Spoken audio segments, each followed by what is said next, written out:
Udah lama yung tak datang nak market. Komen udah makin lawa. Maka yang ke Ipoh night market. Tak sangka yang bila udah lama tak datang ni, macam-macam ni ubahnya. Banyak benda baru. Atau yelah tempat paling top dekat Perak. Bila orang datang Ipoh, nak pergi mana yo? Nak pergi mana? Pergi Ipoh night market je komen. Sebab kat sini orang kata one stop center. Macam-macam set nikah deh. Mak permainannya usah dikenangkan komen. Macam-macam deh. Ini bukan apa. You risau ni mak bapak budak yang tak balik komen. Tak balik bukan anak komen. Tak balik.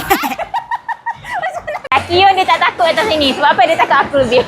Kalau makanan kat sini usahlah kau mau risau. Kau menengok fokoknya sebesar-besar alam. Oh Tuhan. Orang hanya menjaganya usahlah dia kenangkan. Sebab apa? Sebab sini semua ada.